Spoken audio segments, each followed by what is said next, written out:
ha señalado, pero con una seguridad que pocas veces yo recuerdo, no tengo tu especialidad, pero pocas veces recuerdo haber advertido de un ataque inminente, en este caso, de Rusia, una invasión de Rusia a Ucrania por información de inteligencia.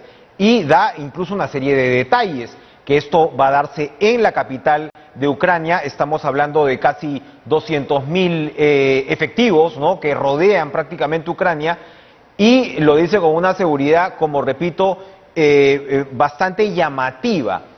Esto evidentemente es porque tiene información de inteligencia muy concreta, nos imaginamos. Óscar, buenas noches. ¿Qué tal, Enrique? ¿Cómo está? Buenas noches. Sí, ciertamente es preocupante. Ahora, también podemos ser sinceros y señalar que algunas veces la información de inteligencia también se equivoca. Recordemos la presencia de armas de destrucción masiva en Irak, o recordemos lo que dijo la inteligencia estadounidense acerca de la salida de Afganistán. Ellos preveían que en el lapso de un año probablemente los talibanes podían llegar a tomar Kabul, y eso sucedió en menos de una semana. Así que la inteligencia también se puede equivocar. Lo cierto es que hay un movimiento de tropas importante de Rusia en la frontera con Ucrania y también en la frontera entre Bielorrusia y Ucrania, que lamentablemente hace pocos días parecía que podíamos entrar en una desescalada.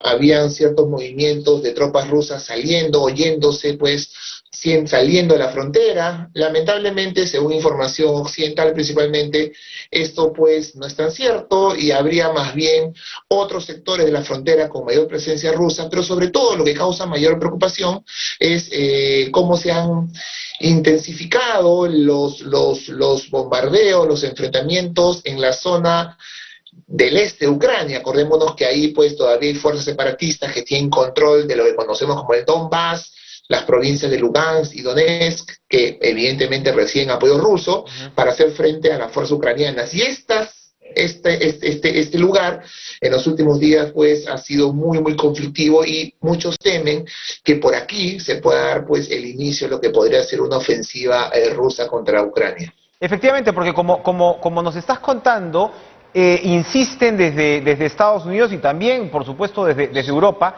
que lo que pretende Vladimir Putin es, de alguna manera, fabricar un motivo de invasión, ¿no? Y es esta advertencia hoy de los separatistas, ¿no?, apoyados por Rusia, que están advirtiendo que se desaloje toda la zona. Entonces, claro, digamos que lo que estaría buscando Putin es eso, pero la diferencia, Óscar, en estos tiempos probablemente es que la información avanza tan rápido, que Biden está planteándolo tan frontalmente este asunto, que si se da efectivamente, si se cumplen los temores estadounidenses, la situación va a ser imposiblemente obvia, ¿no?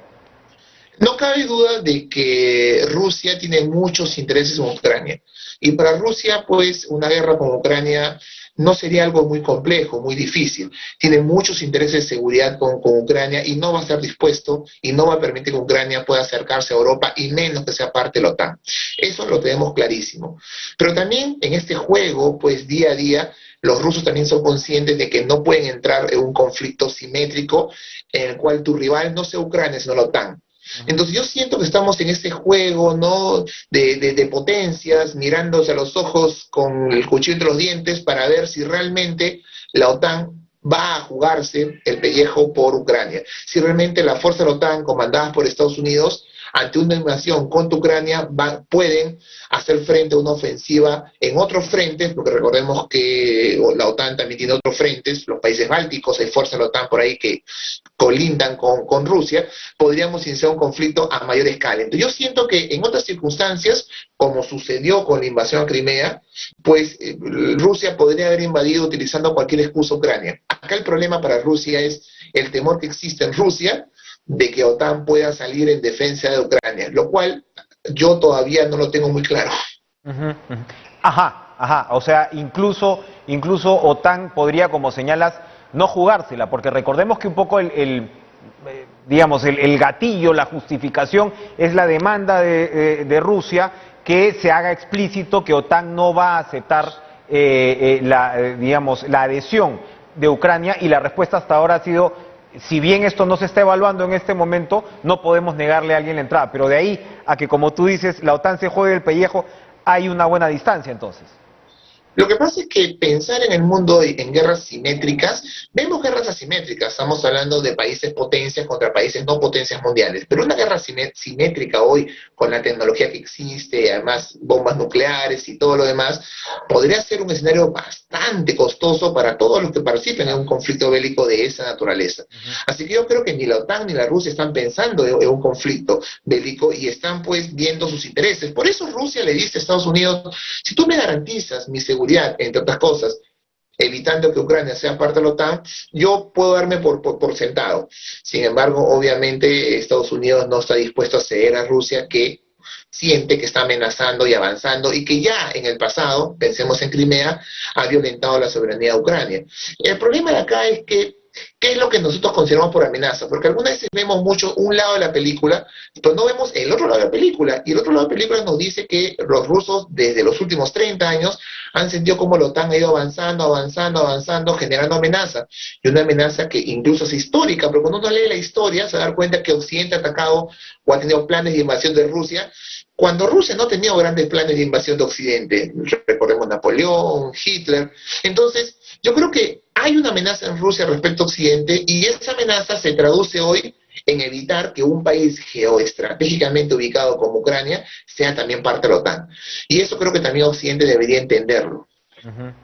¿Cómo juega este partido Europa? Porque también en los últimos días vimos cómo Biden, con el nuevo canciller alemán, ¿no?, señalaba que una invasión sabotearía los planes o dejaría sin efecto. Biden dijo, ¿no?, o sea, pararía el tema del gasoducto, se supone, ¿no?, entre Rusia y Alemania, pero tampoco escuchamos que el canciller alemán, digamos, confirmara todas estas, ¿no?, esta Sí. severa intervención de Biden. ¿Cómo, evidentemente, lo que tú señalas, o sea, los intereses energéticos de Europa también de alguna manera temperan las posiciones, ¿no?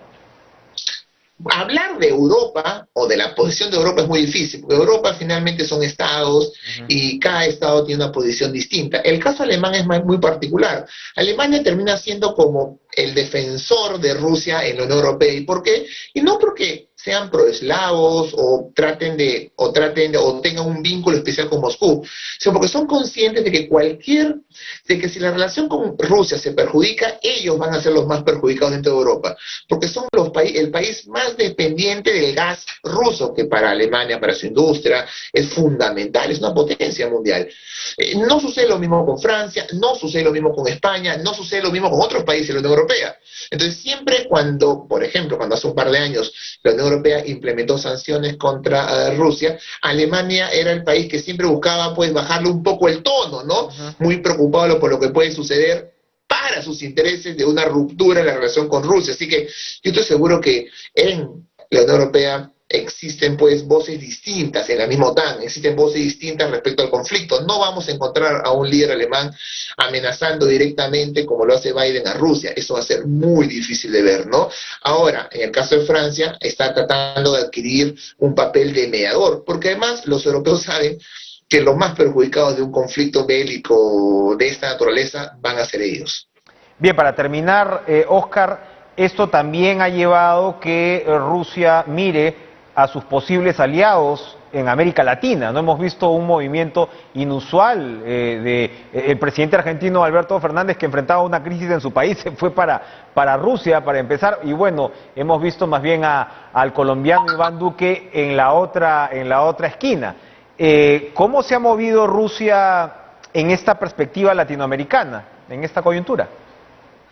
Bueno, Rusia construye alianzas y al margen de Latinoamérica, que hablaré en unos minutos, creo que lo más importante es China, ¿no? No creo que Latinoamérica sea fundamental para Rusia. Ahora, Rusia construye su política exterior siempre en oposición a Estados Unidos, de ahí la importancia que en un momento ha tenido Venezuela, por ejemplo, que yo no creo que hayan tratado algo al respecto, por ejemplo, con el presidente brasileño, ¿no? Tampoco el presidente argentino. Me parece que habría que hacer otro análisis de qué tan conveniente o no es para Argentina, peor para Brasil en estos momentos visitar Moscú. Ese es parte de otro análisis que es mucho Oscar, más complejo. Ahora, yo no creo que para Rusia... lo de China, por favor, que nos tenemos que ir.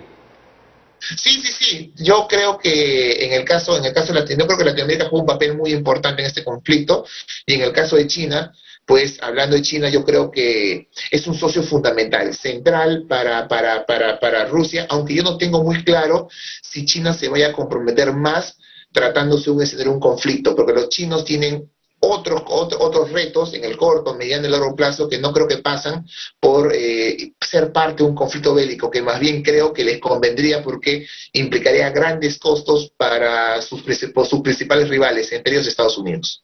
Oscar Vidarte, muchas gracias por ayudarnos a acercar a esta situación que puede ser remota, pero es sumamente preocupante ahora mismo para todo el mundo. Gracias por estar con nosotros. Vamos a una pausa, regresamos con luego.